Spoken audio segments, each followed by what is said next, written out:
আমাদের আজকের মাহফিলটি সফল সুন্দর করতে পারবো না, তাই আপনাদের সবার সুন্দর সহযোগিতা আমরা চাচ্ছি। এখানে আমাদের প্রশাসনের ভাইয়েরা উপস্থিত রয়েছেন, ইনশাল্লাহ ওনারা আমাদেরকে অত্যন্ত সুন্দরভাবে সুষ্ঠুভাবে ওনারা আমাদেরকে এই মাহফিলটিকে সুচারুরূপে পরিচালনা করবেন। তাই আপনারা দয়া করে আপনারা যারা দাঁড়িয়ে রয়েছেন, আপনারা কেউ না দাঁড়িয়ে আপনারা নিজ নিজ স্থানে বসে পড়ুন। আমরা আবারও হুজুর সিলেট আগমন উপলক্ষে আমরা গোলাপগঞ্জবাসীর পক্ষ থেকে গোলাপগঞ্জ উপজেলাধীন হেতিমগঞ্জ এলাকা সবুজ সাথী যুব সংঘের পক্ষ থেকে আমরা হুজুরকে আন্তরিক মুবারকবাদ জানাচ্ছি। সম্মানিত সুধী, হুজুর যেহেতু উপস্থিত হয়েছেন, ইনশাল্লাহ আপনারা হুজুরের গুরুত্বপূর্ণ নসিহত শুনবেন। হুজুরকে সামনে রেখে আমি একটি কথা আপনাদেরকে বলতে চাই, হুজুরদেরকে সামনে রেখে প্লিজ আপনারা 2 থেকে 3টা মিনিট আমাদেরকে সময় দিবেন। হুজুর বেয়াদবি মাফ করে নেবেন। সম্মানিত সুধী,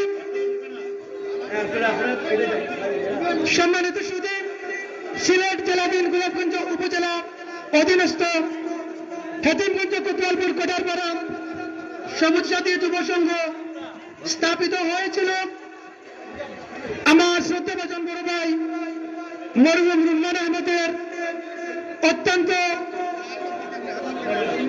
কষ্টের মধ্য দিয়ে আমাদের যে সংগঠনটি স্থাপিত হয়েছিল। আপনারা এখানে অনেক জামায়াত হয়েছেন। গত বছর আমার ভাই এই স্টেজের মধ্যে বসা ছিল। আজ আমার ভাই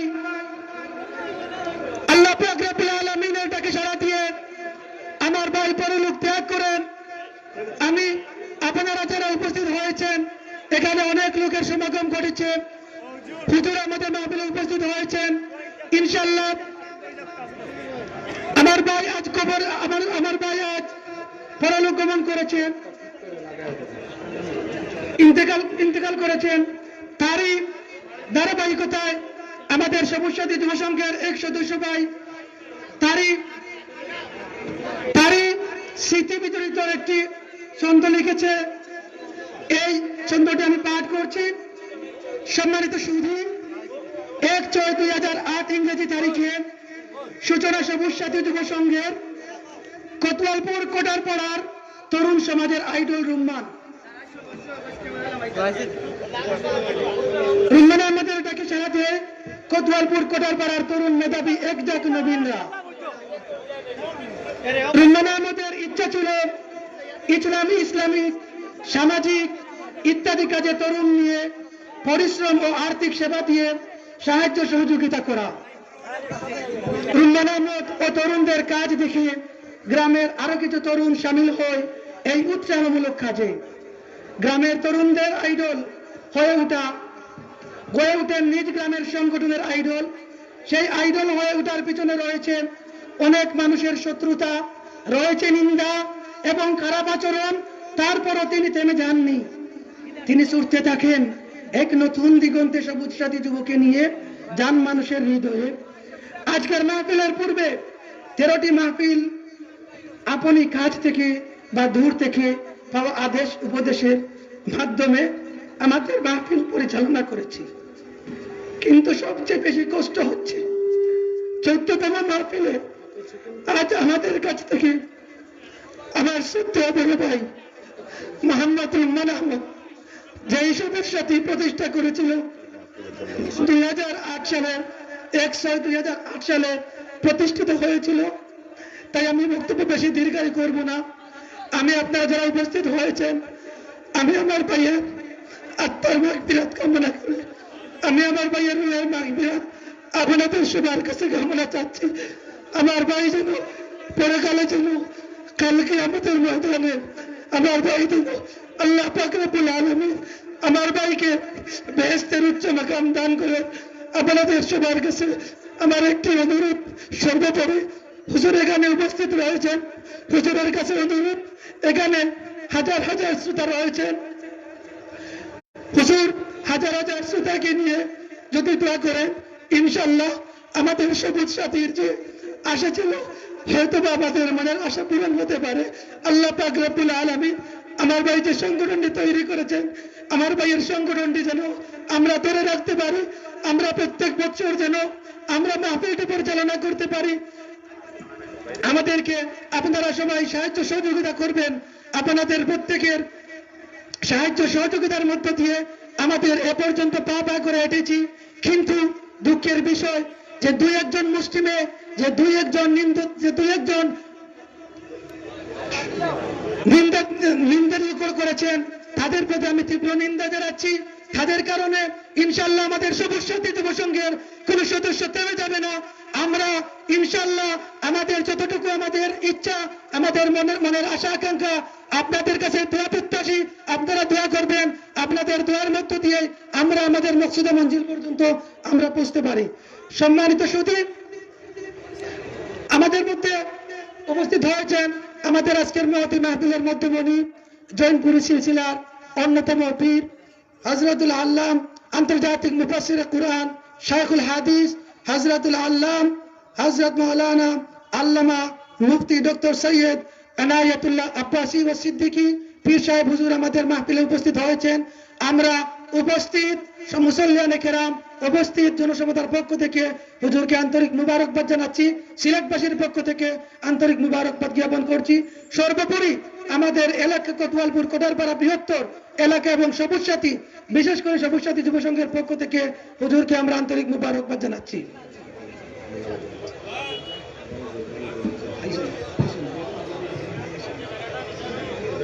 তেলাওয়াত করবে যে তেলাওয়াত হইল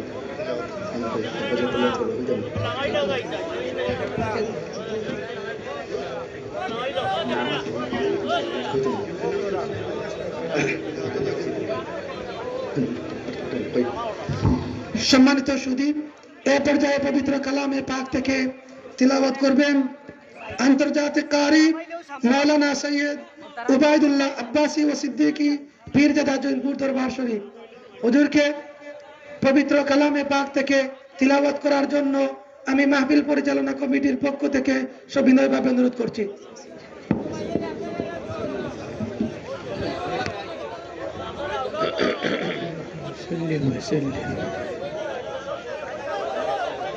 أعوذ بالله من الشيطان الرجيم মাইক তো ভালো না, আওয়াজ তো স্পষ্ট না, বাড়াতে হবে না, স্পষ্ট। بسم الله الرحمن الرحيم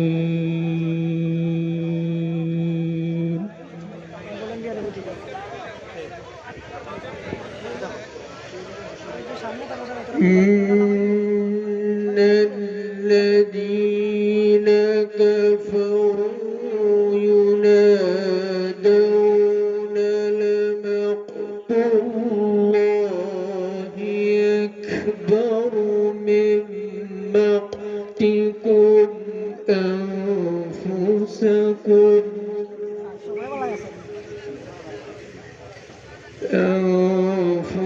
أنفسكم إن تدعون إلى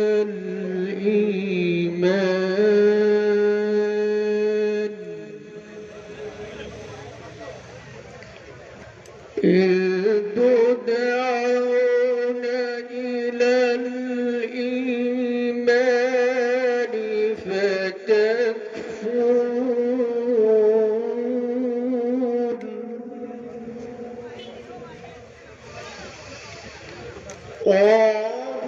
قالوا ربنا أمتنا اثنتين وأحييتنا اثنتين فاعترفنا بذنوبنا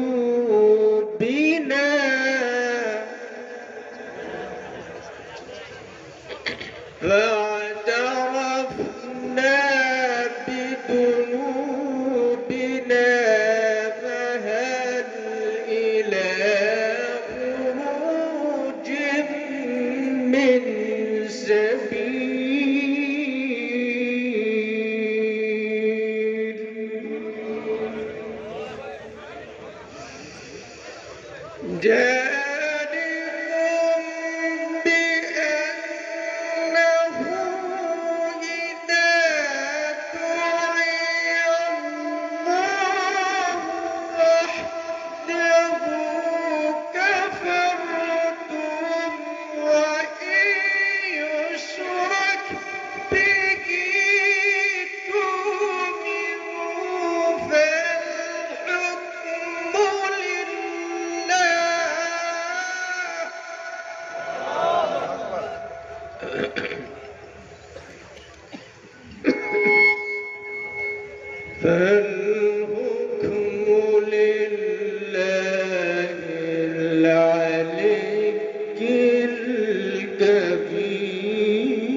وما يتذكر إلا من ينيب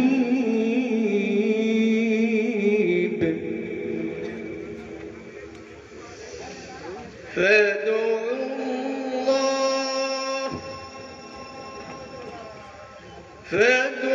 الله مخلصين له الدين ولو كره الكافرون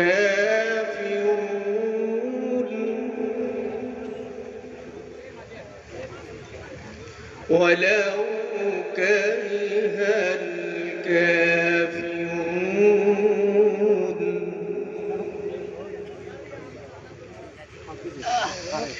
رفيع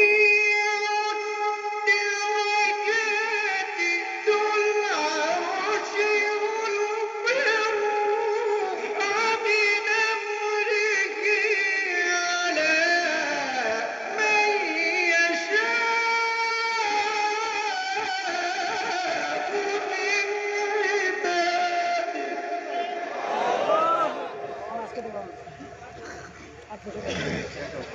على من يشاء من عباده لينذر يوم التلاق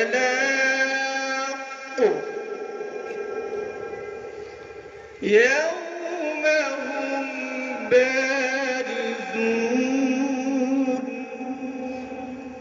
لا يخفى على الله منهم شيء لمن الملك اليوم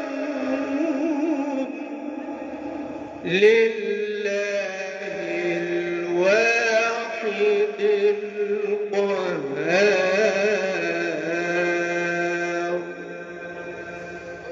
لله الواحد القهار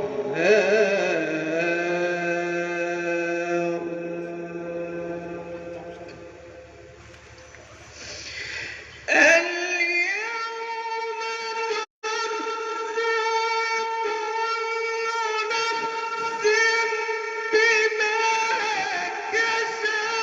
بما كسبت لا ظلم اليوم إن الله سريع الحساب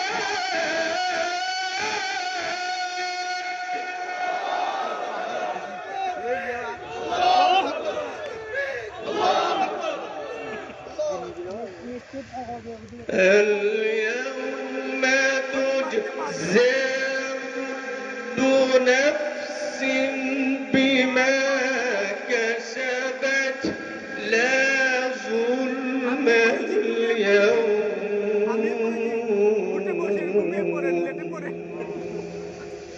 إن الله سريع الحساب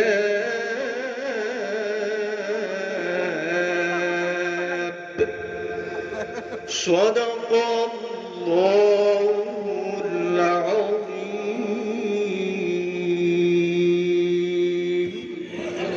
আলহামদুলিল্লাহ মারহাবা।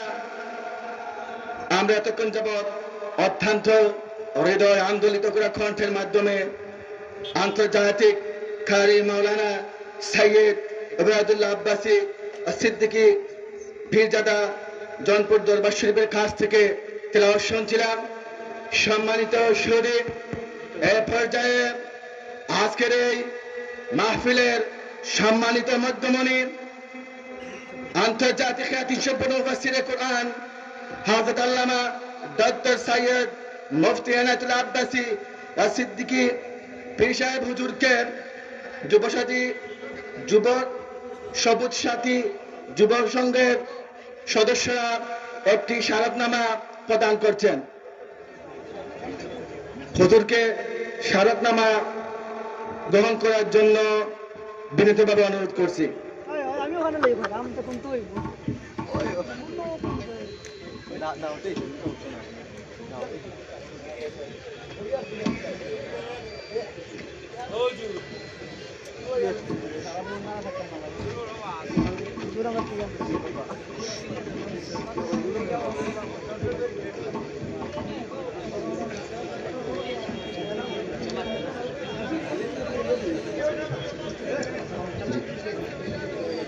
মানুষ বসার জন্য তো বিছানা লাগবে, আরো তো বিছানা দরকার, মানুষ বসবে কোথায়?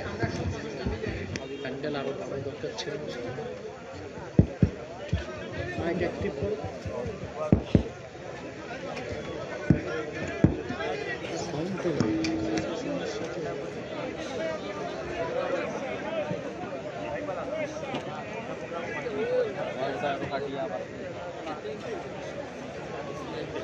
বুঝো না, প্যান্ডেলটা আওয়াজ করে বাইরে হয়ে যেতে।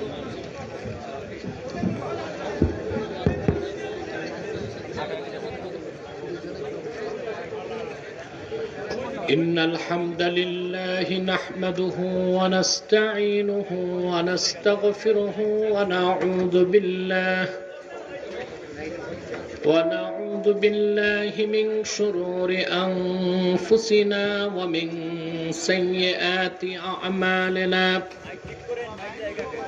من يهده الله فلا مضل له ومن يضلله فلا هادي له. ونشهد أن لا إله إلا الله الحي القيوم الذي لا تأخذه سنة ولا نوم.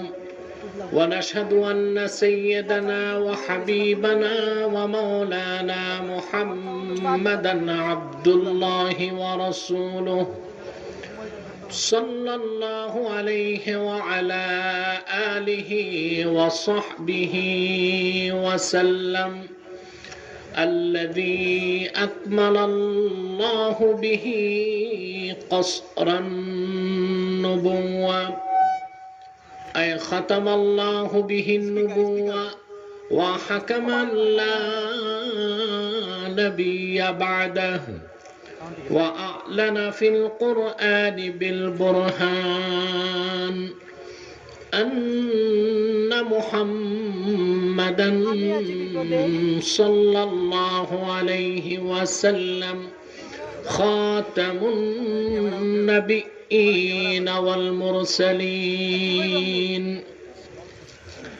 الذي أرسله بالحق بشيرا ونذيرا وداعيا إلى الله بإذنه وسراجا منيرا. فقد قال الله تعالى في كلامه المجيد والفرقان الحميد: أعوذ بالله من الشيطان الرجيم، بسم الله الرحمن الرحيم. إن الذين كفروا سواء عليهم أأنذرتهم أم لم تنذرهم لا يؤمنون. ختم الله على قلوبهم وعلى سمعهم وعلى أبصارهم غشاوة ولهم عذاب عظيم. ومن الناس من يقول آمنا بالله وباليوم الآخر وما هم بمؤمنين. صدق الله العظيم وصدق رسوله النبي الحبيب الكريم، ونحن على ذلك من الشاهدين والشاكرين، والحمد لله رب العالمين. إن الله وملائكته يصلون على النبي يا أيها الذين آمنوا صلوا عليه وسلموا تسليما اللهم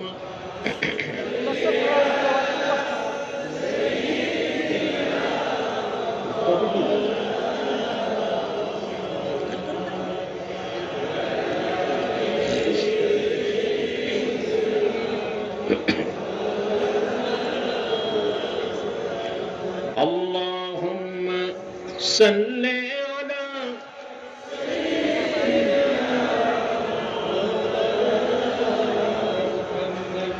وعلى آله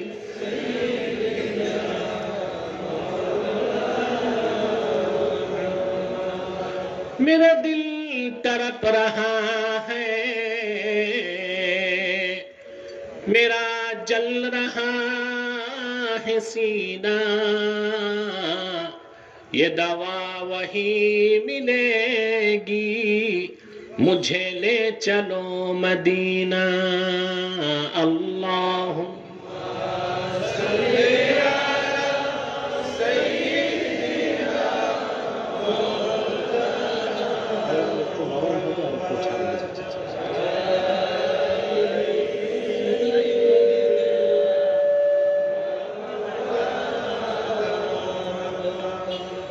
मदीने की हवा से जन्नती बू आती है खा के पाके मदीना में नूरे जन्नत चमकती है अल्लाहुम्मा सल्ली अला सय्यिदिना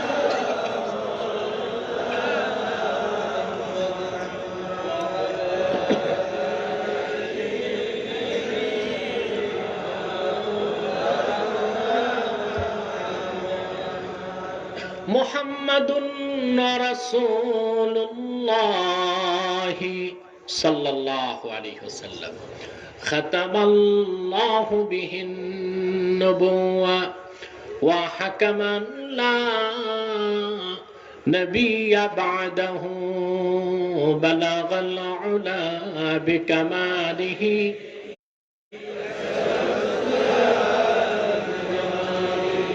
हसनत जमीअ খিসালিহি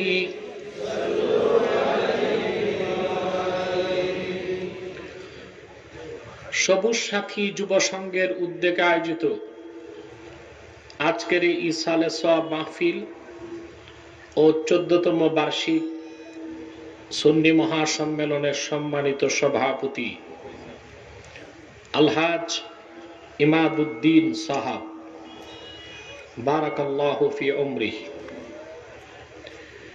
হাজারাত উলামায়ে কেরাম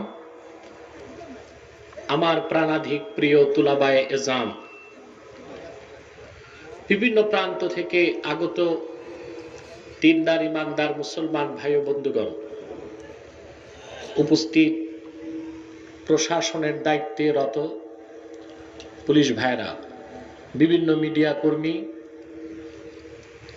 এবং বিভিন্ন পেশার ব্যক্তিবর্গ যারা উপস্থিত হয়েছেন তাদের সকলকে অন্তরের অন্তঃস্থল থেকে জ্ঞাপন করছি মুবারক সবটুকুন শুকরিয়া আল্লাহ সুবহানাহু ওয়া তাআলার জন্য। এই মাইকে কথা বলা যাবে না।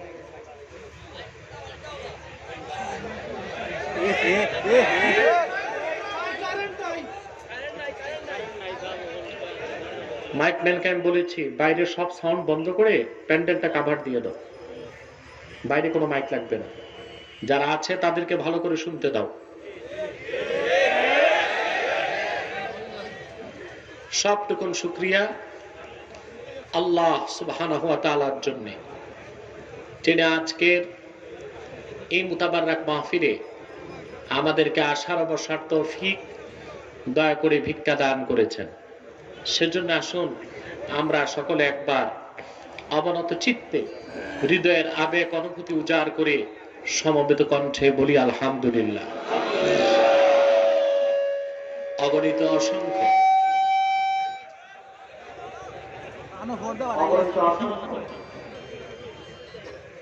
দরুদ ও সালাম আল্লাহর সৃষ্টির প্রধান আকর্ষণ, বিশ্ব সভার সভাপতি, সকল নবীর রাসূলের মাথার তাজ, শামসুল হিদায়াত, বদরুদ দুজা, সাইয়্যিদুস সাকারাইন, ইমামুল মুরসালিন, খাতামুন নবিয়্যিন ওয়াল মুরসালিন, আফতাবুন নবুওয়াত, শাহানশাহে রিসালাত, সরকারে দো জাহান, সুলতানুল মদিনা, নবিয়ুল আম্বিয়া, হুজুরে আকরাম, নূরে মুজাসসাম, নূরুন আলা নূর, সাইয়্যিদিনা হাবিবিনা শাফিঈনা মাওলানা মুহাম্মদ সাল্লাল্লাহু আলাইহি ওয়াসাল্লামের উপর আল্লাহ জাল্লা জিকরুহু, যাকে আজ থেকে ১০০০০ বছর আগে প্রেরণ করেছেন, সর্বশ্রেষ্ঠ ও সর্বশেষ নবী ও রাসূল হিসেবে,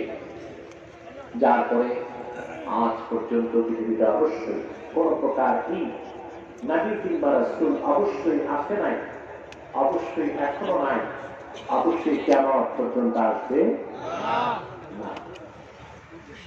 আওয়াজ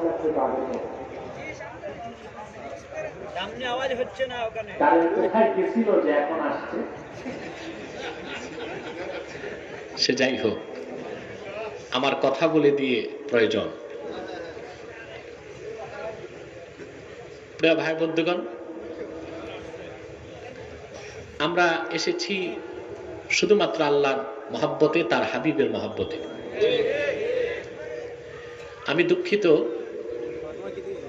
1 ঘন্টা আমার ফ্লাইট লেট হয়েছে, টেকনিক্যাল প্রবলেম ছিল, 1 ঘন্টা দেরিতে ছেড়েছে। আল্লাহরই রহমত, এটা আকাশে টেক অফ করার পর ডিস্টার্ব হয়নি, আগে ডিস্টার্ব হয়েছে। উপরে যে ডিস্টার্ব হলে যে কি হতো তা তো কল্পনাও করা যায় না। আমি দেরিতে এসেছি, আপনাদের একটু কষ্ট হয়েছে, সেজন্য আমি আপনাদের ক্ষমা সুন্দর দৃষ্টি কামনা করছি।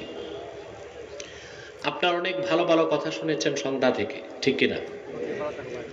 একটু জোরে মাতেন না ভাই, কথা কানে ঢুকতেছে, বুঝতেছেন? আমি দেখতে পাচ্ছি প্যান্ডেলটা বড়, কিন্তু জনগণ আরো বেশি, আপনাদের অতিরিক্ত কষ্ট হচ্ছে, সেজন্য কমিটির পক্ষ থেকে আমি নিজেও দুঃখ প্রকাশ করছি। আর মাহফিল কমিটিকে সবসময় বলবো মনটা বড় রাখতে, হাতটা লম্বা রাখতে।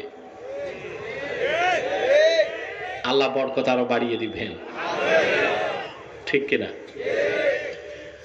বাংলাদেশের মানুষ এখন আল্লাহর কোরআন শুনতে চায়। জারি সারি বয়াতি এগুলা শুনতে চায় না, সেজন্য আউল ফাউল বাউল তাদের ভাত উঠে গেছে। একথা সুস্পষ্ট অক্ষরে আমি বলতে পারি, আগামীর বাংলাদেশ আল্লাহর কোরআনের বাংলাদেশ, আগামীর বাংলাদেশ ইসলামের বাংলাদেশ, আগামীর বাংলাদেশ আলেম ওলামার নেতৃত্বের বাংলাদেশ হতে যাচ্ছে ইনশাআল্লাহ।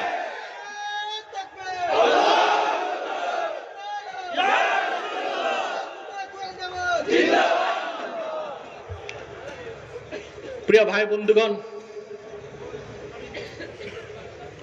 আমি ক্লান্ত দেহ নিয়ে এসেছি, জানেন কিছুদিন আগে ট্রিটমেন্ট করে বিদেশ থেকে এসেছি, কিন্তু আল্লাহর কোরআনের দাওয়াত নিয়ে সমগ্র বাংলাদেশ যেতে হয় আমাকে। বেশি সময় অসুস্থ থাকি, সেই অসুস্থতা বেশিটাই ক্লান্তি নির্ভর, ক্লান্ত হয়ে যাই। আপনাদের কাছে দোয়া চাই, কিছু কথা আপনাদের সামনে তুলে ধরার চেষ্টা করব, যদি আমার মালিক কবুল ও মঞ্জুর করেন, বলুন আল্লাহুম্মা আমিন। ভূমিকাতে আমি একটি ছোট্ট কথা বলবো। ওয়াজ মাহফিল করে লাভ কি আমাদের? এই যে লক্ষ লক্ষ টাকা খরচ করে ওয়াজ করি, তাতে ফায়দা কি, লাভ কি? একটি প্রশ্ন এখন আমাদের বুদ্ধিজীবী মহল তৈরি করতে যাচ্ছে।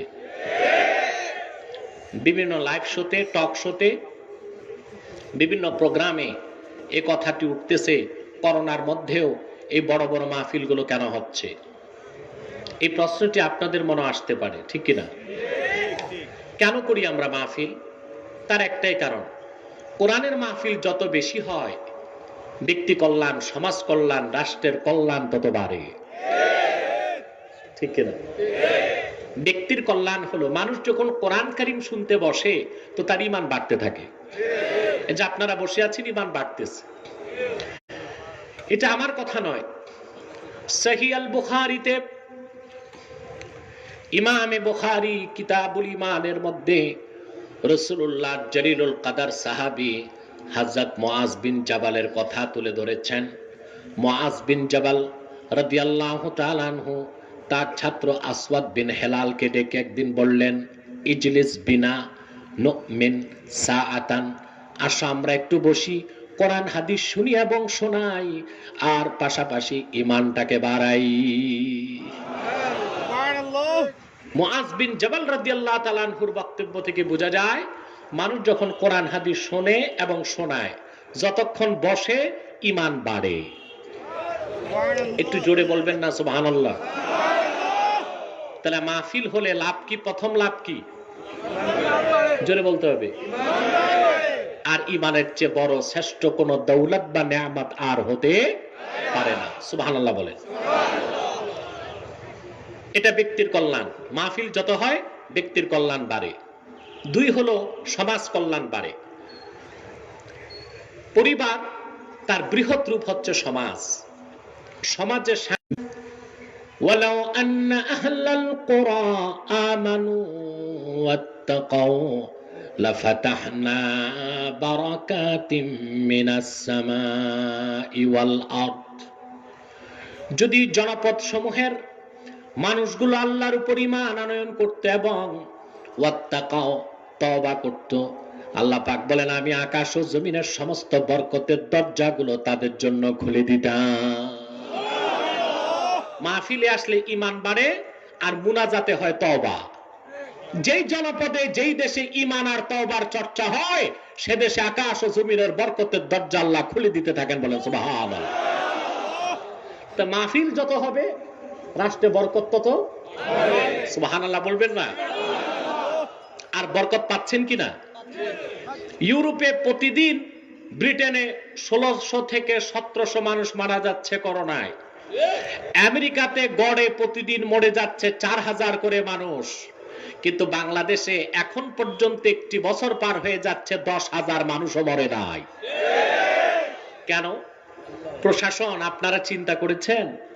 বুদ্ধিজীবী মহল বুদ্ধি বিক্রি করতে করতে তো মাথা টাক হয়ে স্টেডিয়াম হয়ে গেছে। চিন্তা করছেন এই বরকত কেন পেয়েছে বাংলাদেশ?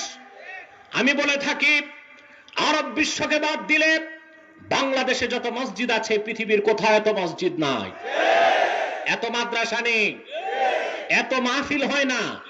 প্রতিদিন বাংলাদেশে 5 ওয়াক্ত মসজিদগুলোতে আজানের ধ্বনি উচ্চারিত হচ্ছে। পুষ্পের মতো কোমল বাচ্চাদের কণ্ঠে কোরআনের আওয়াজ ধ্বনিত হচ্ছে। বাংলাদেশের প্রতিটি জনপদে তাফসীরুল কোরআন মাহফিলে কোরআনের আওয়াজ উচ্চারিত হচ্ছে বলেই করোনার গজব থেকে বাংলাদেশ বেঁচেছে, অন্য কোনো কারণ আর থাকতে পারে না। সেজন্য আমি প্রশাসনকে বারবার অনুরোধ করেছি, একটি বছর যত পারেন কোরআনের মাহফিল অনুমতি দিয়ে দিন। সিনেমা হলগুলো বন্ধ করে দেন, নাইট ক্লাবগুলো বন্ধ করে দেন, মদের বারগুলো বন্ধ করে দেন। আল্লাহর রহমতের বন্যায় সোনার বাংলাদেশ ভাসতে থাকবে ইনশাআল্লাহ।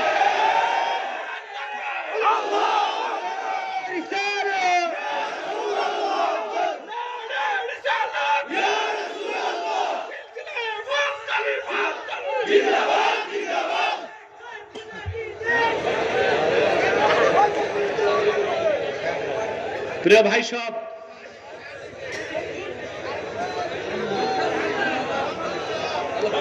আলহামদুলিল্লাহ। তবে আমি জানি না কোনটা আসছে, আসা যাওয়ার মধ্যে আছে তো, কি আসতেছে কি যাচ্ছে আমি টের পাচ্ছি না। প্রিয় ভাই বন্ধুগণ, আমি দেখতে পাচ্ছি আল্লাহর বান্দারা এখনো আসতেছে গাড়ি নিয়ে নিয়ে। আপনারা প্রত্যেকেই স্বেচ্ছাসেবক হয়ে যান। যারা দাঁড়িয়ে আছেন আল্লাহর হস্তে বসার চেষ্টা করুন। তবে আমি জোর দিব না বসার জন্য।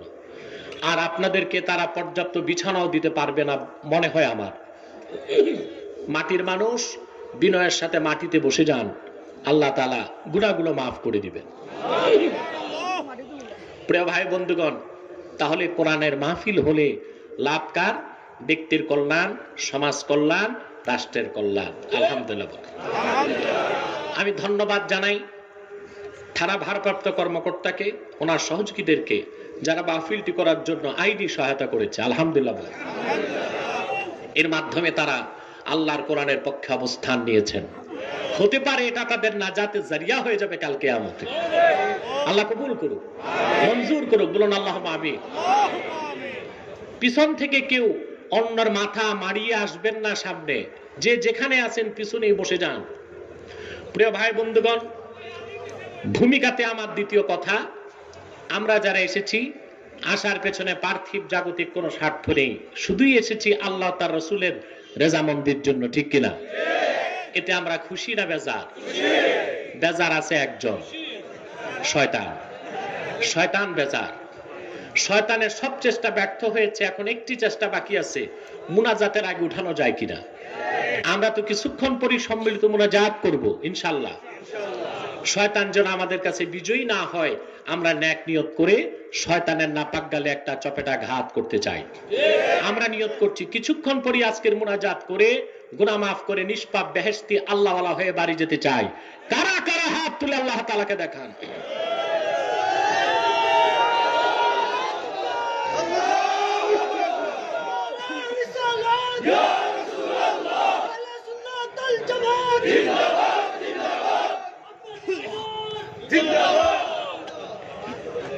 আমার একটা দালাল আছে মাঠে, আমার স্লোগান দরকার নাই, আল্লাহ তার রসুলের স্লোগান হবে, অতি আমি খুশি। আর দেরি নয়, সরাসরি আমি মূল আলোচনায় প্রবেশ করছি। আমার সঙ্গে আপনারাও তিলাওয়াত করুন, যেন প্রতিটি অক্ষরের নূর আল্লাহ পাক আমাদের সিনায় মানকুশ করে দেন। বলেন আল্লাহুম্মা আমিন। জবান খুলে, দিল খুলে সওয়াবের নিয়তে পড়ুন। আউযু বিল্লাহি মিনাশ শাইতানির রাজীম। বিসমিল্লাহির রাহমানির রাহিম। إن الذين كفروا سواء عليهم أأنذرتهم أم لم تنذرهم لا يؤمنون ختم الله على قلوبهم وعلى سمعهم وعلى أبصارهم غشاوة ولهم عذاب عظيم ومن الناس من يقول آمنا بالله وباليوم الآخر وما هم بمؤمنين صدق الله العظيم قرون صدق الله العظيم وصدق رسوله النبي الحبيب الكريم ونحن على ذلك من الشاهدين والشاكرين والحمد لله رب العالمين। সূরাতুল বাকারার প্রথম রুকুতে আল্লাহ পাক ইরশাদ করেছেন 6 নম্বর আয়াতে, ইন্নাল্লাযীনা কাফারু, নিশ্চয় যারা কুফর করেছে, অবিশ্বাসী কাফের, সাওয়াউন আলাইহিম আআনযারতাহুম আম লাম তুনযিরহুম লা ইউমিনুন, মুহাম্মদ সাল্লাল্লাহু আলাইহি সাল্লাম আপনি তাদেরকে সতর্ক করুন কিংবা না করুন, বিষয়টি তাদের জন্য সমান, যে তারা কখনো ঈমান আনবে না মহাসত্যকে বুঝার পরেও।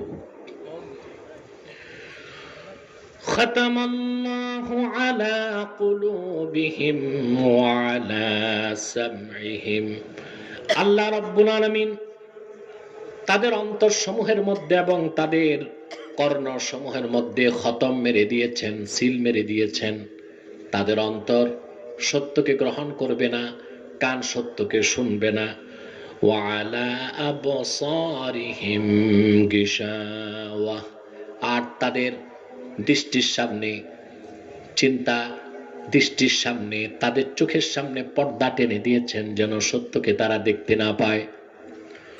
ওয়ালাহুম আযাবুন আযীম, তাদের জন্য রয়েছে বিরাট শাস্তি, মর্মুদন্তু শাস্তি, কঠিন শাস্তি, যে শাস্তির কোনো শেষ নাই।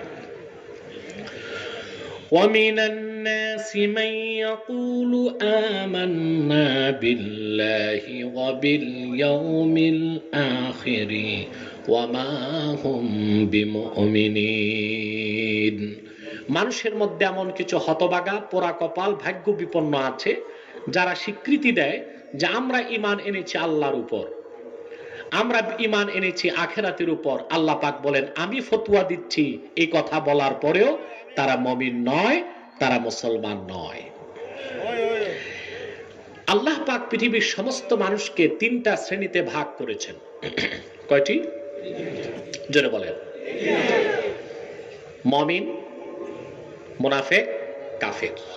এই তিনের বাইরে চতুর্থ কোনো শ্রেণী নাই, চতুর্থ কোনো পরিচয় নাই, চতুর্থ কোনো আইডেন্টিটি নাই।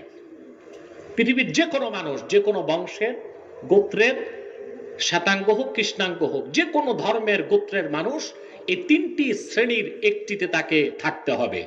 হয় তাকে মুমিন হতে হবে, নয় তাকে মুনাফিক হতে হবে, নয় তাকে কাফের হতে হবে। আল্লাহর কোরআন অনুযায়ী নিরপেক্ষ কোনো অবস্থান আকাশের নিচে জমিনের উপর নাই। কথা বুঝতে পেরেছেন?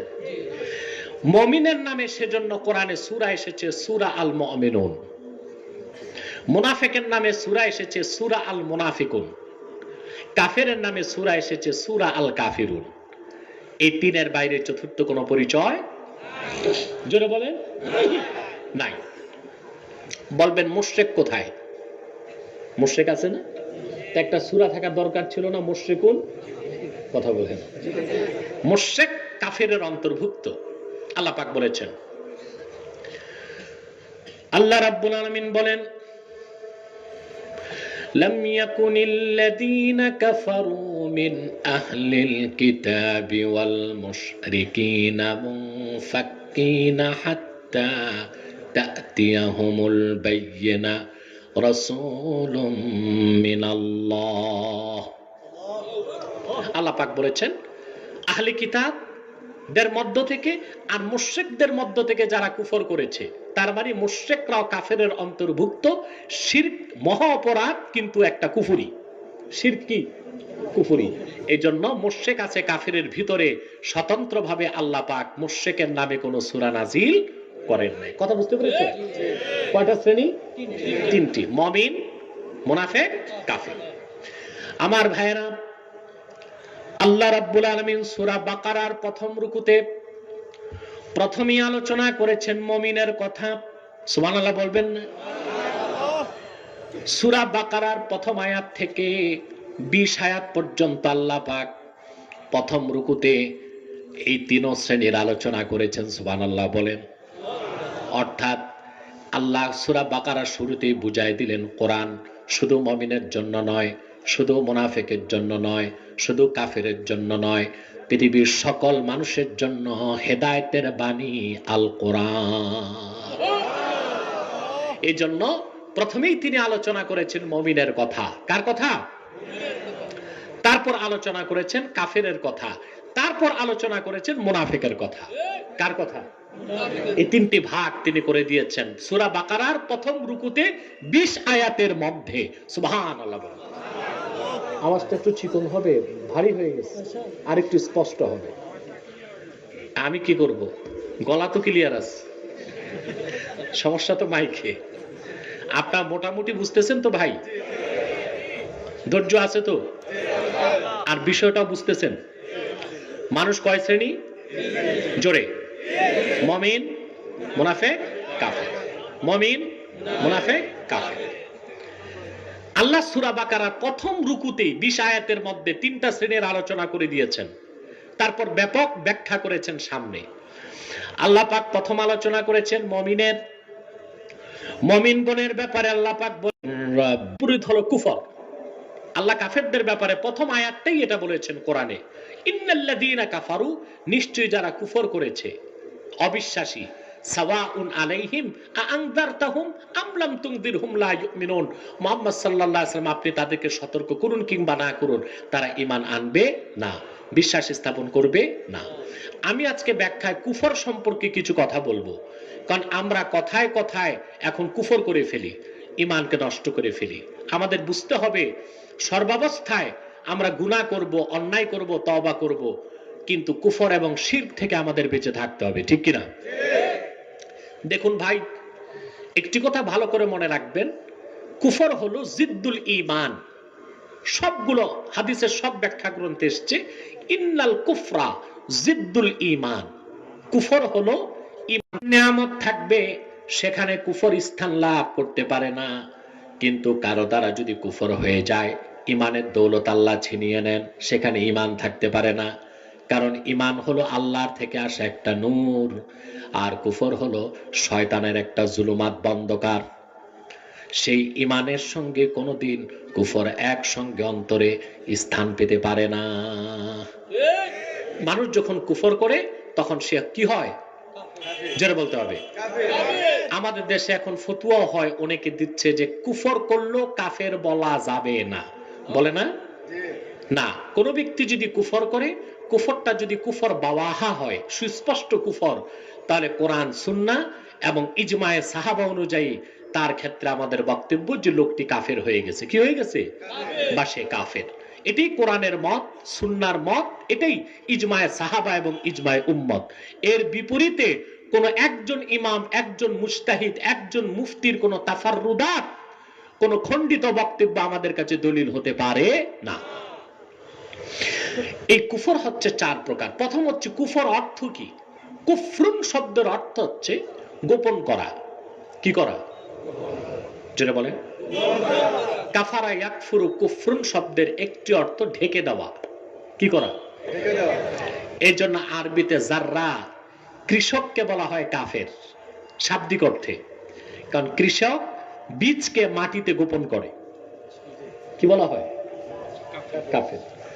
কথা বলে আমরা গোপন অঙ্গগুলো কি করছি? ঢেকে রাখছি। এই ঢেকে রাখার অর্থে আমরা শাব্দিক অর্থে কি, এটা শাব্দিক অর্থে। পারিভাষিক অর্থে কুফর কাকে বলে? আল্লাহর কোরআনের কোন একটি বাক্যের, কোন একটি শব্দের, কোন একটি অক্ষরকে, কিংবা আল্লাহর হাবিব মুহাম্মদ সাল্লাল্লাহু আলাইহি সাল্লাম আল্লাহর পক্ষ থেকে যা কিছু এনেছেন, যা কিছু বলেছেন, যা কিছু করেছেন, তা ধারণ করেছে এই কোরআন এবং রাসূলুল্লাহর সহিহ হাদিস। এই কোরআনের কিংবা মুতাওয়াতির হাদিসের কোন একটি বাক্যের, একটি শব্দের, অক্ষরকে অস্বীকার করলে কুফর, আপনি কাফের হয়ে যাবে। এটা ইসতিলাহি অর্থ, পারিভাষিক অর্থ। কি অর্থ? পারিভাষিক অর্থ। এই কুফর আবার চার প্রকার। কয় প্রকার? ভালো করে বুঝেন, কারণ কুফরটা সবচেয়ে ধ্বংসাত্মক একটি জিনিস ঈমানকে ধ্বংস করার জন্য। কুফর কি জিনিস? এর জন্য এর থেকে আমাদের বাঁচতে হবে, আমাদের সজাগ হতে হবে, সচেতন হতে হবে। ইমাম বাগাবী তাফসির মাআলিমুত তানজিলে কুফরকে চার ভাগ করছেন। সেই দৃষ্টে কাফেরও চার ভাগ হয়। কয় ভাগ হয়? কুফর ইনকার, কুফর জুহুদ, কুফর এনাদ, কুফর নেফাক। কয় প্রকার? প্রথম হলো কুফর ইনকার। কুফর মহাসত্যকে, কোরআন হাদিস বা ইসলামের কোন মৌলিক বিষয়কে মুখে অস্বীকার, অন্তরে অস্বীকার, এটা হলো কুফর ইনকার। কুফর ইনকার। এইরকম কুফর যারা করে তারা নাস্তিক। তারা কি? অর্থাৎ মুখেও স্বীকার করে না, অন্তরেও স্বীকার করে না। যেমন যারা নাস্তিক তারা পরকালকে অস্বীকার করে, মহান আল্লাহর তাওহীদকে অস্বীকার করে, রাসূলুল্লাহর রিসালাতকে অস্বীকার করে, কোরআন হাদিসকে অস্বীকার করে। এটা মুখে অস্বীকার করে, মনে অস্বীকার করে। তারা কাফেরদের মধ্যে সবচেয়ে নিকৃষ্ট এবং সবচাইতে নিন্দিত, অবিশ্বাসী। আল্লাহ পাক তাদের ব্যাপারে বলেছেন, وَلَقَدْ ذَرَأْنَا لِجَهَنَّمَ كَثِيرًا مِنَ الْجِنِّ وَالْإِنسِ لَهُمْ قُلُوبٌ لَا يَفْقَهُونَ بِهَا وَلَهُمْ أَعْيُنٌ لَا يَسْمَعُونَ بِهَا ওয়ালাহুম আযানুন লা ইউব ওয়ালাহুম আ'য়ুনুন লা ইউবসিরুনা বিহা ওয়ালাহুম আযানুন লা ইয়াসমাউনা বিহা উলাইকা কাল আনআমি বাল হুম আদাল উলাইকা হুমুল গাফিলুন।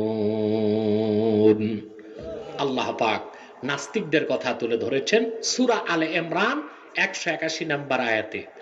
আল্লাহ পাক বলেন, আমি অধিক সংখ্যক জিন এবং মানুষদেরকে জাহান্নামের জ্বালার উপকরণ করেছি, জাহান্নামকে পরিপূর্ণ করেছি অধিক সংখ্যক জিন এবং মানুষ দিয়ে। তারা কি রকম মানুষ? আল্লাহ পাক বলেন, লাহুম কুলুবুল লা ইয়াফকাহুনা বিহা, তাদেরকে আমি একটি অন্তর দিয়েছি, অন্তরসমূহ আছে তাদের, কিন্তু সেই অন্তরে তারা মহাসত্যকে অনুভব করতে পারে না। নাস্তিকরা অনুভব করতে পারে? জোরে বলতে হবে। সবকিছু বিশ্বাস করে, আল্লাহর তাওহীদকে বিশ্বাস করে না। গোটা সৃষ্টি জগতের আলোচনা তারা করে, কিন্তু স্রষ্টা যিনি তৈরি করলেন ওনাকে চিনতে পারে না। ঠিক কিনা বলেন? দেখেন নাই এক বুড়ো বুদ্ধিজীবী লাইভ শোতে হেরে গেছে আমার কাছে, আলহামদুলিল্লাহ। এটা ব্যক্তি আনায়েতুল্লাহর বিজয় নয়, এটা সমগ্র বাংলাদেশের মুসলমানদের বিজয়। সাংবাদিকরা ধরল যে আব্বাসীর কাছে আপনি যে হেরে গেলেন, আপনার অনুভূতি কি? পাইছেন আপনারা? তো সে লোকটি বলল যে সবই বুঝছি, আমি একটা জিনিস বুঝি নাই।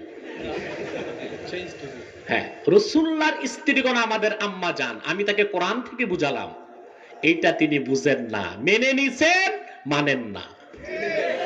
ঠিক কিনা? মহান আল্লাহর ব্যাপারে জিজ্ঞেস করা হয়েছে, সে সাংবাদিক উত্তর দিয়েছে, হ্যাঁ একজন থাকতে পারে স্রষ্টা।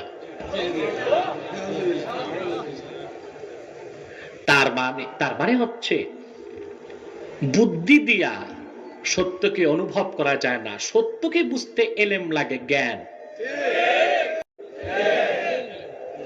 ইলম আল্লাহ মানুষকে দিয়েছেন, আর বুদ্ধি ইতর প্রাণীকেও দিয়েছেন, দিয়েছেন না? আপনি লক্ষ্য করে দেখুন, একটি বাবুই পাখি সুনিপুণ দক্ষতায় তাল গাছের মাথায় ঘর নির্মাণ করে, কত সুন্দর নিখুঁত ঘর, সুবহানাল্লাহ বলবেন না? বাতাস আসে, ঝড় আসে, তুফান আসে, ঘরটা কত ঝুলন্ত, ফ্লেক্সিবল, ভেঙে পড়ে যায় না। তার কত বুদ্ধি, সুবহানাল্লাহ বলবেন না? শীতকালে রাশিয়ার সাইবেরিয়া থেকে পাখিগুলো আসে বাংলাদেশে, অতিথি পাখি। চিন্তা করছেন একবার? সামান্য যান্ত্রিক ত্রুটিতে একটা প্লেন আসতে আমার 1 ঘন্টা দেরি হলো ঢাকা থেকে ওসমানী বিমানবন্দরে। ঠিক কিনা?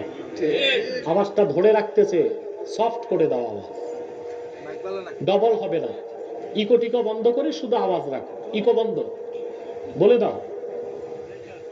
একটা প্লেন কত দামি জিনিস, ঠিক না? কথা বলেন।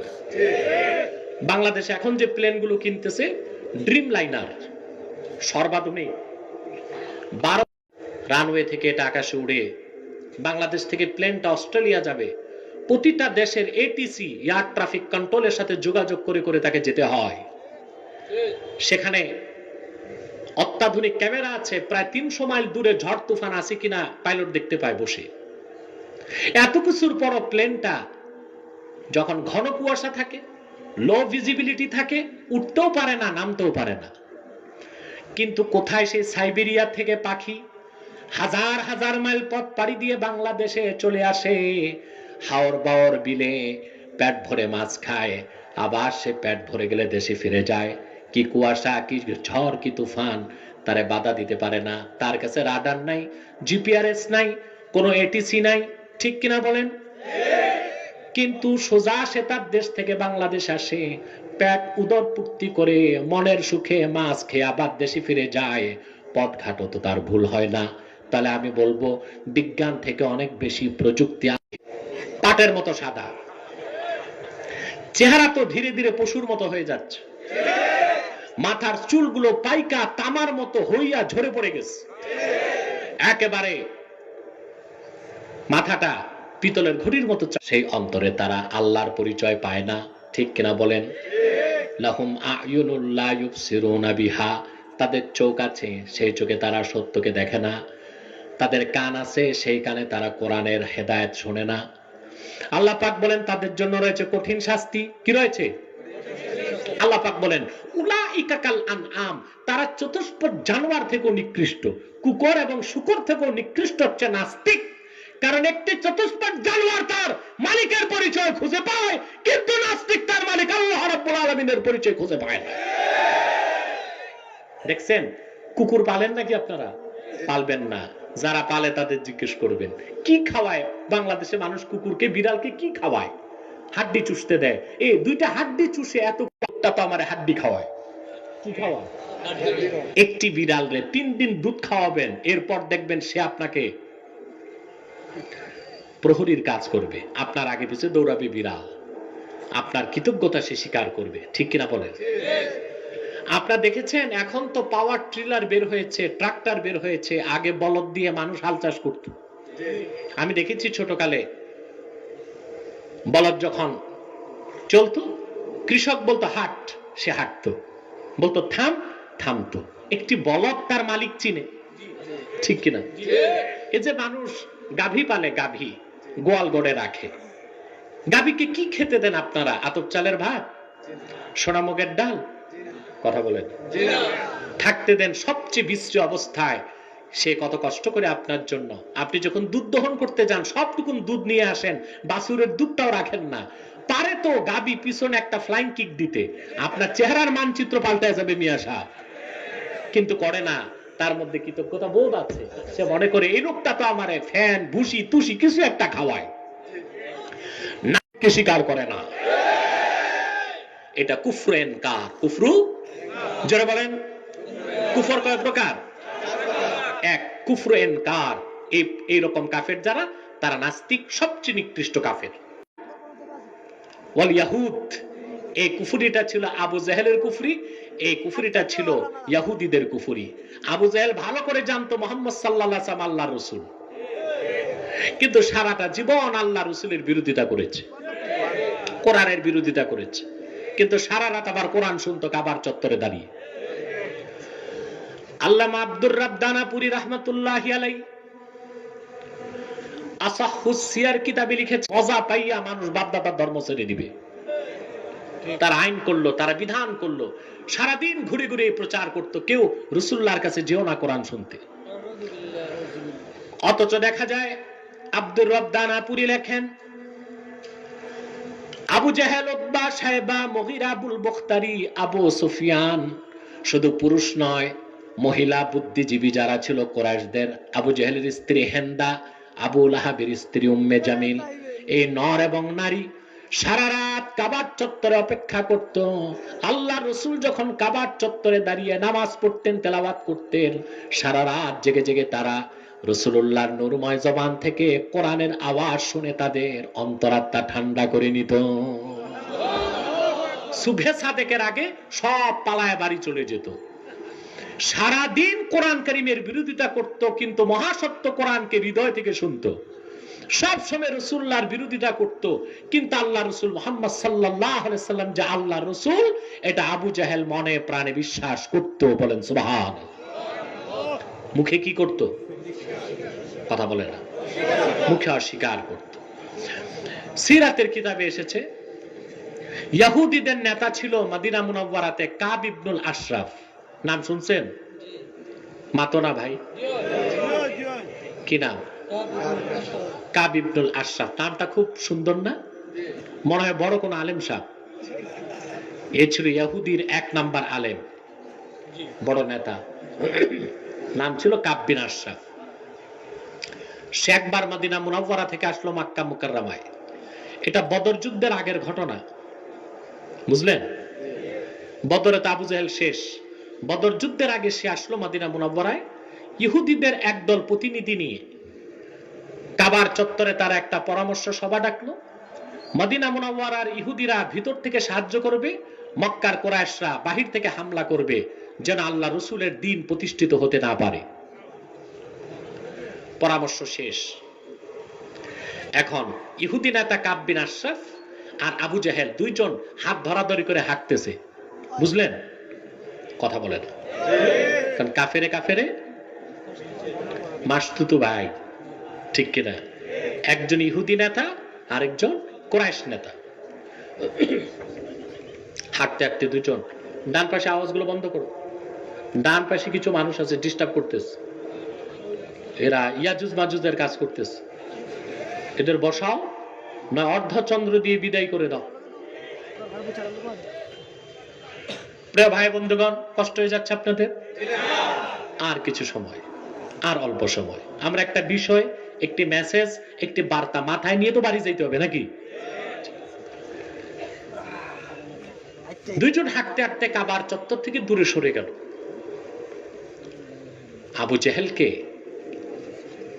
জেহেল কাব বিন আশরাফকে জিজ্ঞেস করলো, কাব বিন আশরাফ, তুমি তো ইহুদি ধর্মের বড় আলেম, তাওরাত কিতাব তোমার মুখস্থ আছে, বলো তো সত্যি করে মুহাম্মদ সাল্লাল্লাহু আলাইহি ওয়াসাল্লামের ব্যাপারে তোমার বিশ্বাসটা কি, অন্তরে কি আছে এটা আমারে বলো। হাদিস সাক্ষী কাব বিন আশরাফ ডানে বামে তাকিয়ে দেখলো কেউ নাই। সে তখন আবু জাহেলকে বলল, আবু জাহেল ভাই, আমি ইহুদির নেতা, তুমি কুরাইশের নেতা, নেতা নেতায় সিক্রেট কথা হতে পারে, গোপনে তোমার একটা কথা বলি, কাউরে তুমি বলো না, বলে বলো। কাব বিন আশরাফ বলল, ওয়াল্লাহি রাব্বি মূসা ইন্নাহু লারাসূলুল্লাহ, আমার নবী মুসার কসম করে বলি, মুহাম্মদ সাল্লাল্লাহু আলাইহি ওয়াসাল্লাম আল্লাহর রাসূল, তাতে কোনো সন্দেহ নাই। কাব বিন আশরাফ তখন আবু জেহেলকে বলল, ভাই তুমি তো বাল্যকাল থেকে মুহাম্মদ সাল্লাল্লাহু আলাইহি ওয়াসাল্লামকে দেখো, মুহাম্মদ সাল্লাল্লাহু আলাইহি ওয়াসাল্লামের ব্যাপারে তোমার কি ধারণা বলো। হাদিস সাক্ষী আবু জেহেল কাবার দিকে ঘুরল আর বলল, কাব বিন আশরাফ শোনো, ওয়াল্লাহি রাব্বিল কাবা ইন্নাহু লারাসূলুল্লাহ, এই কাবার মালিক আল্লাহর কসম, মুহাম্মদ সাল্লাল্লাহু আলাইহি সাল্লাম আল্লাহর রাসূল ছাড়া আর কিছুই নয়। দুঃখ এবং পরিতাপের বিষয়, কাব বিন আশরাফ বদর যুদ্ধের আগেই শেষ, আর আবু জেহেল বদর যুদ্ধে যে মারা গেল, দুইজনের একজনও মুসলমান হতে পারে নাই। এই যে তাদের কুফরটা ছিল, তারা অন্তরে বিশ্বাস করত আল্লাহকে, বিশ্বাস করত মুহাম্মদ সাল্লাল্লাহু আলাইহি ওয়াসাল্লামকে, কিন্তু মুখে স্বীকার করে নাই। এটা 2 নাম্বার কুফর। কয় নাম্বার? 3 নাম্বার হলো কুফরু এনাদ। কুফরু এনাদ, এটা হচ্ছে মুখেও স্বীকার, মনেও স্বীকার, গ্রহণ না করা। গ্রহণ না করা। এইরকম কাফের এখনো আছে, মাথা নত করে সব মেনে নেয়, কালেমা স্বীকার। আপনারা দেখেছেন না? কথা বলেন। কত দলিল দিলাম বুঝাতে যে কোরআন কারীম থেকে, হাদিস শরীফ থেকে সকল যুক্তি দিলাম, সব কিছু মাথা নেড়ে মেনে নিল। বললাম হেদায়েতের জন্য তৈরি হন, আর তৈরি হয় না। আমাকে বলে আপনারা আলেমরা আর একটু মুক্ত হন। আমি বললাম দেখুন, এই যে সিনা যা দেখতেছেন পুরাটাই মন, এটা আপনাদের জন্য খোলা আছে। আপনারা কালেমা পড়ে খাঁটি মুসলমান হয়ে যান, নাস্তিকতা পরিহার করে আল্লাহর তাওহীদ, রাসূলুল্লাহর রিসালাতকে বিশ্বাস করে নেন, কামিয়াব হয়ে যাবেন। ঠিক কিনা বলেন? 3 নাম্বার কুফর হলো কুফরু এনাদ। এটা হলো মহাসত্যকে মুখেও স্বীকার, অন্তরেও স্বীকার, গ্রহণ না করা। গ্রহণ কা কুফরি আবি তালেব, যে কুফরটা করেছিলেন রাসূলুল্লাহর চাচা আবু তালেব। তিনি ভালো করে জানতেন মুহাম্মদ সাল্লাল্লাহু আলাইহি ওয়াসাল্লাম আল্লাহর রাসূল, তিনি ভালো করে জানতেন কোরআন আল্লাহর বাণী, তিনি ভালো করে জানতেন আল্লাহ এক। তিনি মুখেও স্বীকার করেছেন, অন্তরে তার বিশ্বাস ছিল, কিন্তু তিনি রাসূলুল্লাহর মিল্লাতকে, ইসলামকে গ্রহণ করেন নাই। এটা কুফরু এনাদ। কুফরু, জোরে বলেন। বুখারীতে এসেছে, মুসলিমে এসেছে, সহিহ মুসলিমে এসেছে, لما جاء أبا طالب الوفاة, রাসূলুল্লাহর চাচা আবু তালেবের মৃত্যু যখন ঘনিয়ে আসলো, আল্লাহ রসুল তার কাছে গেলেন শেষবার হেদায়েত করার জন্য। আবু তালেব ইসলাম মহাসত্য কতটুক জানতো আপনি চিন্তা করতে পারবেন না। আল বেদার নেহায়েতে এসছে আল্লাহর হাবিবের ইসলামের দাওয়াতকে বন্ধ করার জন্য আবু জেহেল, উতবা, সাইবা, আবু সুফিয়ান তারা সব রাসূলুল্লাহর চাচা আবু তালেবের কাছে এসে বললেন, আবু তালেব, আপনার ভাতিজা মুহাম্মদ সাল্লাল্লাহু আলাইহি ওয়াসাল্লাম তিনি কি চান আমরা দিতে প্রস্তুত। করছো, আগামীকাল দেখি ভাতিজাকে আমি বলে দেখি তিনি রাজি হন কিনা, চেঞ্জ করে দাও। কথা শুনতেছেন ভাই? রাতের বেলা রাসূল করিম সাল্লাল্লাহু আলাইহি ওয়াসাল্লাম যখন বাড়িতে আসলেন, আবু তালেব প্রস্তাবটা রাসূলুল্লাহকে দিলেন। সকালবেলা কুরাইশদেরকে বলে দিবেন, ওরা দুনিয়ার যে সম্পদ দিতে চায়, যে ক্ষমতা দিতে চায়, তার তো কোনো মূল্য আমার কাছে নাই। কুরাইশরা যদি লাউ ওয়াদাতিশ শামসা আলা ইয়ামিনি ওয়াল কমারা আলা ইয়াসারি, ওরা যদি পূর্ণিমার চাঁদ যদি সূর্যটা যদি আমার ডান হাতে তুলে দেয়, পূর্ণিমার চাঁদ যদি আমার বাম হাতে তুলে দেয়, তারপরও আমি এক মুহূর্তের জন্য আল্লাহর দ্বীনের দাওয়াত বন্ধ করব না। সকালবেলা কুরাইশরা এসেছে, কুরাইশ নেতারা এসেছে। রাসূল করিম সাল্লাল্লাহু আলাইহি ওয়াসাল্লামের চাচা আবু তালেব পাহাড়ের উপর দাঁড়িয়ে কুরাইশদেরকে বললেন, তোমরা কেন এসেছো? কুরাইশরা বলল, প্রস্তাবের জবাব নিতে। আপনার ভাতিজা রাজি হয়েছে কিনা আমাদের প্রস্তাবে? তাফসীর বাগাবীতে ইমাম বাগাবী হাদিসটি নকল করেছেন। আবু তালেব বললেন, শোনো, ভাতিজা প্রস্তাব কি দিয়েছেন পরে বলবো, তবে আমার অনুভূতির কথা তোমাদেরকে জানাই। ওয়াল্লাহি লাকাদ আলিমতু আন্না দীনা মুহাম্মদ সাল্লাল্লাহু আলাইহি ওয়াসাল্লাম মিন খাইরি আদিয়ানিল বারিয়াতি দীনান। আল্লাহর কসম করে বলি রে কুরাইশ নেতারা, শুনে রাখো, আমি এতটুকু বুঝতে পেরেছি, মুহাম্মদ সাল্লাল্লাহু আলাইহি ওয়াসাল্লামের দ্বীন ইসলামের চেয়ে সুন্দর, শ্রেষ্ঠ, সত্য কোন দ্বীন আল্লাহর আকাশের নিচে নাই। সব বুঝলেন, স্বীকারও করলেন, ঠিক কিনা? মৃত্যু যখন আসলো, রাসূল করিম সাল্লাল্লাহু আলাইহি সাল্লাম আবু তালেবের বাড়িতে গেলেন। আল্লাহ রাসূল গেলেন শেষবার দাওয়াত দিতে। কি করতে? শেষবার হেদায়েত হয় কিনা। যাওয়ার পর রাসূল করিম সাল্লাল্লাহু আলাইহি সাল্লাম দেখেন আবু তালেবের মাথার কাছে বসে আছে আবু জেহেল, আর পায়ের কাছে বসে আছে আবু সাফওয়ান। এই আবু সাফওয়ানের প্রসিদ্ধ নাম আবুল হাকাম। কি নাম? আবুল হাকাম। আবু জেহেল ছিল কুরাইশদের ফার্স্ট ইন কমান্ড, আর সে ছিল সেকেন্ড ইন কমান্ড। বুঝলেন? নেতার পরের নেতা, নেতার পরের নেতা।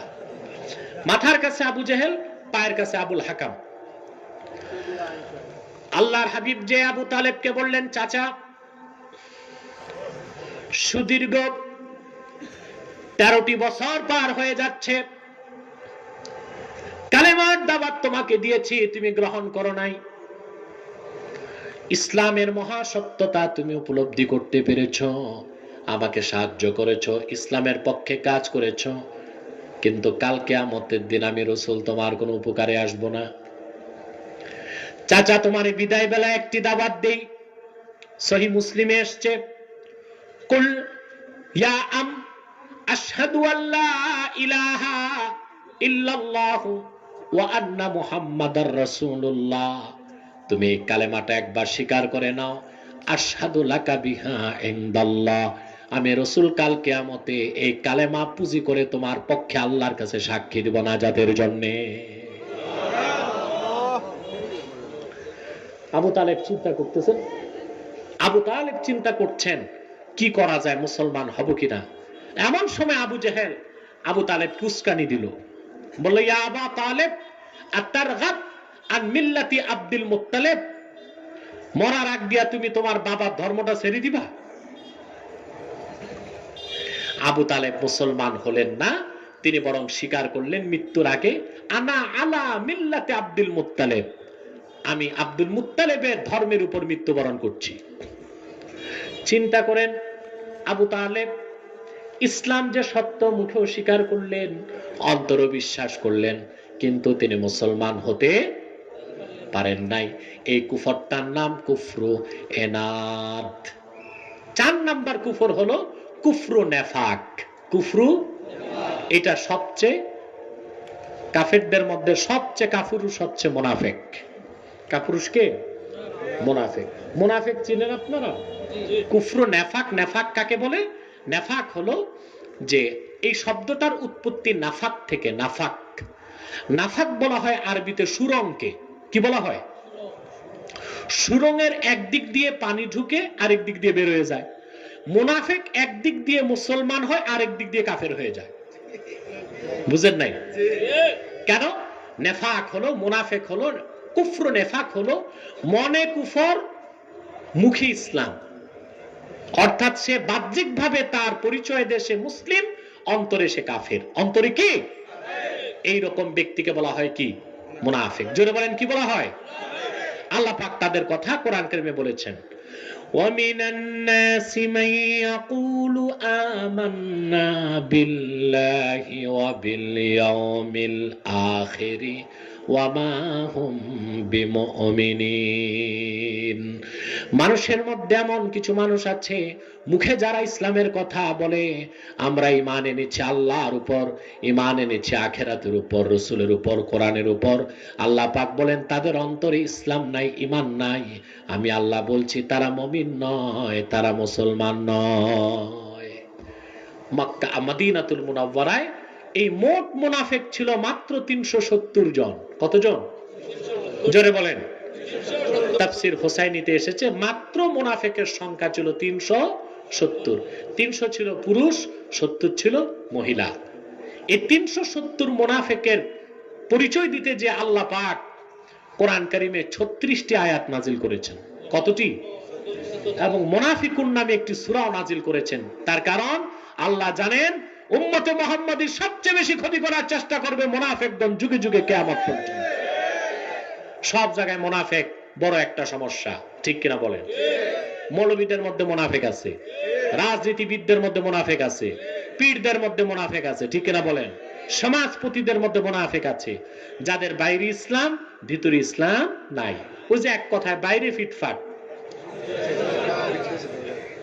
আর কোনো ঘাট নাই। সদরঘাট একটা ঢাকায়ও আছে, একটা আপনাদেরও আছে, ঠিক কিনা? মানে তাদের বাইরে ইসলাম প্রকাশ করবে কিন্তু ভিতরে কি? জোরে বলেন। মুনাফিকি, নেফাক। নেফাক এটা একটা বড় রোগ। আল্লাহ পাক বলেন ফি কুলুবিহিম মারাদুন ফাযাদাহুমুল্লাহু মারাদা ওয়া লাহুম আযাবুন আলীমুম বিমা কানু ইয়াকযিবুন। তাদের অন্তরে রয়েছে একটা রোগ, ওই রোগের নাম হচ্ছে নেফাক। ওই রোগের নাম কি? নেফাক। আল্লাহ বলেন জেনে বুঝে তারা কুফরিতে লিপ্ত, এই জন্য আল্লাহ তাদের এই নেফাকের রোগটাকে বাড়ায় দেন। কি করে দেন? বাড়ায় দেন। তো কুফর কয় প্রকার শুনলেন? কুফর ইনকার, কুফর জুহুদ, কুফর এনাদ, কুফর নেফাক। এই 4 প্রকার কুফর যার মধ্যে থাকবে সে সুস্পষ্ট ভাবে ইসলাম থেকে খারিজ হয়ে যাবে, কাফের এবং অবিশ্বাসীর কাতারে শামিল হয়ে যাবে, ঠিক কিনা বলেন? অতএব সর্বাবস্থায় কুফরির গুনাহ থেকে আমাদের বেঁচে থাকতে হবে। রাজি আছেন? জোরে বলেন, রাজি আছেন? আর সব সময় আল্লাহর কাছে হেদায়েত চাইতে হবে। তার কারণ ভাইয়েরা, আল্লাহ যে ঈমানের নিয়ামতটা দান করেছেন এর চেয়ে বড় নিয়ামত নাই। এই ঈমান থাকাতেই আমরা মুহাম্মদ সাল্লাল্লাহু আলাইহি ওয়াসাল্লামের উম্মত হয়েছি, ঠিক কিনা বলেন? বিনা দরখাস্তে আমরা মুহাম্মদ সাল্লাল্লাহু আলাইহি ওয়াসাল্লামের উম্মত হয়েছি, তাতে আমরা খুশি না বেজার? আপনি জানেন পূর্বের নবীগণ আল্লাহর কাছে দরখাস্ত করতেন, আল্লাহ নবী হতে চাই না, মুহাম্মদ সাল্লাল্লাহু আলাইহি ওয়াসাল্লামের উম্মত বানাও। সবচেয়ে বেশি এই দোয়া যে করেছে ওই নবীর নাম কি বলেন তো? না, মুসা নবী। কিন্তু দুঃখজনক তার দোয়া কবুল হয় নাই। সবচেয়ে বেশি কি করছেন? মুসা আলাইহিস সালাম 8 বার আল্লাহর কাছে দোয়া করছেন, আল্লাহ উম্মতে মুহাম্মদী আমারে দিয়ে দাও। প্রথম উম্মত চাইছেন। 8 বার আল্লাহ তার দোয়াকে রিজেক্ট, যে না, উম্মতে মুহাম্মাদি আমার হাবিবের উম্মত, তোমারে কেমন করে দিব। মুকাতিল বিন সুলাইমান রায়াত করেন, হাত্তা তামান্না মুসা আইয়াকুনা মিন উম্মতি মুহাম্মদ সাল্লাল্লাহু আলাইহি ওয়াসাল্লাম। শেষবার মুসা নবী আল্লাহর কাছে হাত তুলে দোয়া করলেন, আল্লাহ তাহলে আর উম্মত চাই না, আমি মুসাকে তুমি মুহাম্মদ সাল্লাল্লাহু আলাইহি ওয়াসাল্লামের উম্মত বানায় দাও। আল্লাহ বললেন, মুসা বিষয়টা দেরি হয়ে গেছে, প্রথমবার যদি তুমি উম্মত হতে চাইতা আমি মুহাম্মদ সাল্লাল্লাহু আলাইহি ওয়াসাল্লামের উম্মত বানিয়ে দিতাম। আর দোয়া কবুলের সময় শেষ। এটা ভালো করে জানতেন ঈসা নবী। আল হাবিলিল ফাতাওয়াতি ইমাম সুয়ুতি লেখেন, সব সময় তিনি হাত তুলে দোয়া করতেন, আল্লাহুম্মা জাআলনি মিন উম্মতি মুহাম্মদ, আল্লাহ আমি ঈসাকে তুমি মুহাম্মদ সাল্লাল্লাহু আলাইহি ওয়াসাল্লামের উম্মত বানায় দাও। সুবহানাল্লাহ বলবেন না? আল্লাহ তার দোয়া কবুল করছেন, আল্লাহ তাকে জীবিত আকাশে উঠায় নিয়েছেন। আমাদের বিশ্বাস কি ঈসা নবীকে মারা হয়েছে না আকাশে উঠানো হয়েছে? খ্রিস্টানদের বিশ্বাস কি? ক্রুসিফিকেশন, তাদের বিশ্বাস যে ক্রুশবিদ্ধ করে ঈসাকে হত্যা করা হয়েছে। নাউজুবিল্লাহ। এটা বিশ্বাস করলে আপনি কাফের হয়ে যাবেন। ঈসা নবীকে সশরীরে জীবিত আকাশে উঠানো হয়েছে। কথা বুঝতে পারছেন? ইহুদিরা যখন মারতে গেল ঈসা নবীকে, আসল ঈসাকে আল্লাহ আকাশে উঠায় নিয়েছে। আর যারা হত্যা করতে গিয়েছে তাদের একজনকে ঈসা নবীর একটু ঝুনুক দিছেন, নকলটাকে হত্যা করে তারা বলল ঈসা শেষ। আল্লাহ বলেন, না, যেটা মারছো ঈসা না, এটা মিসা। ঈসা কো? কিয়ামতের আগে সমগ্র পৃথিবী যখন দাজ্জালের করতলগত হয়ে যাবে, হাদিস সাক্ষী মক্কা মুকাররমা মদিনা মুনাওয়ারা ছাড়া সারা দুনিয়ার সব জায়গায় দাজ্জাল তার কর্তৃত্ব স্থাপন করবে। ইমামে মাহদী তিনি বিজয় লাভ করতে পারবেন না, মুসলমানগণকে নিয়ে তিনি দামেস্কের জামে মসজিদে আটকা পড়ে যাবেন। সিরিয়ার দামেস্কে নাম শুনেছেন আপনারা? তখন আল্লাহ পাক দাজ্জালকে হত্যা করার জন্য ঈসা নবীকে আকাশ থেকে নামায় দিবেন। তবে নবী হিসেবে আসবেন না, তিনি আসবেন মুহাম্মদ সাল্লাল্লাহু আলাইহি ওয়াসাল্লামের উম্মত হিসেবেই। সুবহানাল্লাহ। আমার দেশে কিছু আলেম আছেন অসচেতন, ওয়াজ করতে যাইয়া বলে ঈসা আলাইহিস সালাম যখন কিয়ামতের আগে নামবে তখনও তিনি নবী থাকবেন। নাউজুবিল্লাহ। না, এটা আহলুস সুন্নাহ ওয়াল জামাতের আকীদা নয়। ভালো করে কিতাব পড়ে না তো, আন্দাজি ফতোয়া দেয়, রেসালা পড়ে। কি পড়ে? রেসালা বুঝেন? এই ছোটখাটো চিকন বই একটা পড়ি, ওয়াজ করে ফতোয়া দেয়। বাংলাদেশে ফতোয়া দিতে পড়াশোনা লাগে না। গতকাল না তার আগের দিন এক মাহফিলে এক রাজনীতিবিদ ফতোয়া দেওয়া শুরু করছিল, দেখছেন? আপনারা খুব তাড়াতাড়ি দেখে ফেলেন সব। উনি আমাকে প্রশ্ন করেন, একটা প্রশ্ন করছেন, উত্তরটা আমি বহুবার দিছি, তারপর তাকে ভালো করে কোরআন কারীম খুলে দেখাই দিয়েছি। বলে আলেমে এত দ্বন্দ্ব কোন? আমি বলছি বাংলাদেশের কোন আলেমে দ্বন্দ্ব নাই। মৌলিক ক্ষেত্রে বাংলাদেশে কোন আলেমের দ্বন্দ্ব নাই। কোরআন, হাদিস, ইজমা, তাওহীদ, রিসালাত, আকীদা, খাতমে নবুয়ত, ইসলামের মৌলিক বিষয়ে জনপুর, ফুরফুরা, ফুলতলি, বদরপুর উলামায়ে দেওবন্দ সহ সমস্ত বাংলাদেশের উলামায়ে কেরাম একমত।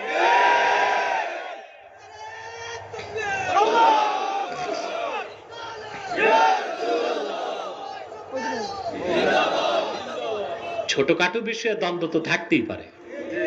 একটি ঘরে 5টি ভাই থাকে, একমত থাকে, সমস্যা থাকে। কিন্তু শত্রু যখন ঘরে আগুন দিতে আসে, 5 ভাই তখন এক হয়ে যায় শত্রুকে দমন করতে। মনে রেখো সংশয়বাদীরা, মনে রেখো নাস্তিক্যবাদীরা, সোনার বাংলায় সমস্ত মুসলমান ইসলামের সুমহান স্বার্থ রক্ষায়, কোরআন হাদিসের ইজ্জত রক্ষায় বাংলাদেশের স্বাধীনতা সার্বভৌমত্ব রক্ষায় বাংলাদেশের সমস্ত আলেম ওলামা এক প্ল্যাটফর্মে এসে গিয়েছে, কোনো দ্বন্দ্ব নাই।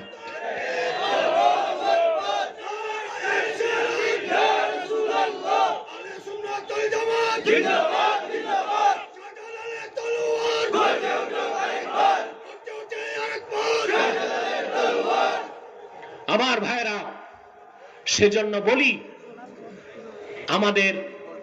আমি বলে যাচ্ছি, এটা নিয়ে আবার কিছু আলেম ভাই মজা করতেছে আমার নতুন স্লোগানে। আমি বলেছি বর্তমান পরিস্থিতিতে মাসলাক যার যার, দিন ইসলাম সবার। আমার টুপি আমার পছন্দ, আমি কাউকে চাপিয়ে দিব না। চাপিয়ে দিব? আমার মাসলাকের জিকির আমল আমারটা আমার কাছে থাক, তারটা তার কাছে থাক। মৌলিক ক্ষেত্রে তো আমরা এক আছি, ঠিক কিনা বলেন? মনে রাখবেন, যুগে যুগে কাফের মুশরিক ইহুদিদের একটি নীতি ছিল ডিভাইড এন্ড রুলস, ভাগ করো শাসন করো। বাংলাদেশেও ওলামায়ে কেরামের মধ্যে দ্বন্দ্ব সংঘাত সৃষ্টি করে ঐক্য বিনষ্ট করার জন্য ইহুদি খ্রিস্টান লবি কাজ করে যাচ্ছে, সেই সুযোগ আমরা দিব না। ইসলামের সমহান স্বার্থ রক্ষায়, আলেম ওলামার ইজ্জত রক্ষায়, কোরআন সুন্নাহ সমস্ত মৌলিক দাবি রাষ্ট্রীয়ভাবে আদায় করার জন্য এবং আগ্রাসী অপশক্তির হাত থেকে সোনার বাংলার স্বাধীনতা রক্ষায় এদেশের আলেম ওলামার নেতৃত্বে বাংলাদেশি মুসলমান প্রয়োজনে আরেকবার রক্ত দিবে। তারপরেও ইহুদি খ্রিস্টানদের চক্রান্ত বাংলাদেশে বাস্তবায়ন হতে দেওয়া হবে না, হবে না, হবে না।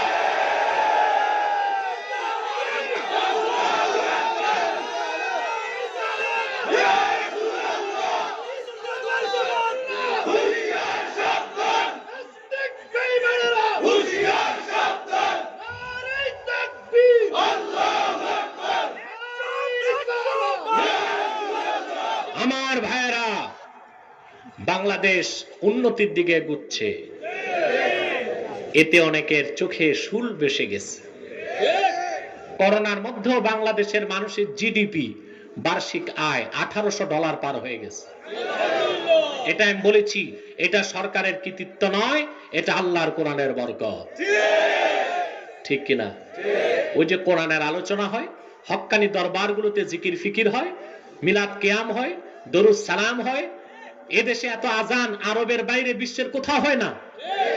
এদেশে এত মাদ্রাসা কোরআনের তেলাওয়াত আরবের বাইরে কোথাও হয় না। আল্লাহ আকাশ ও জমিনের রহমত বরকতের দরজাগুলো খুলে দিচ্ছেন। আমাদের জিডিপি চলে গেছে $1800 পার হয়ে গেছে। উপমহাদেশে পাকিস্তানিদের থেকে, ভারতীয়দের থেকে বাংলাদেশিরা ধনী, আলহামদুলিল্লাহ বলে।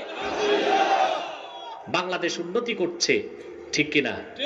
এই উন্নয়ন ধরে রাখতে হলে কোরআন সুন্নাহ বিধানগুলোকে মেনে নিতে হবে। যত মানবো বরকত বাড়বে, ঠিক কিনা বলেন? আর বাংলাদেশের সবচেয়ে বড় শত্রু হচ্ছে সংশয়বাদী, নৈরাজ্যবাদী, নাস্তিক বুদ্ধিজীবীরা। ওদের একটাই মিশন, কিভাবে ওয়াজ মাহফিল বন্ধ করা যায়, বেশি বেশি যাত্রা থিয়েটার করা যায়, ঠিক কিনা বলেন?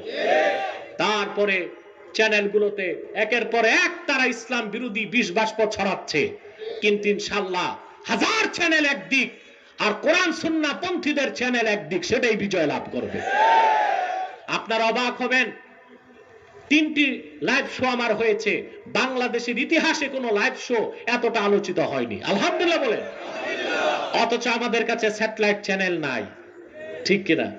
সামান্য ইউটিউব চ্যানেল সমস্ত স্যাটেলাইট চ্যানেলের জবাব হিসেবে কাজ করে যাচ্ছে, আলহামদুলিল্লাহ বলেন। এটা আল্লাহর কোরআনের বরকত, এটা ইমানের শক্তি, ঠিক কিনা বলে? বলছিলাম ঈসা আলাইহিস সালাম আল্লাহর কাছে দরখাস্ত করে উম্মত হয়েছেন, ঠিক কিনা?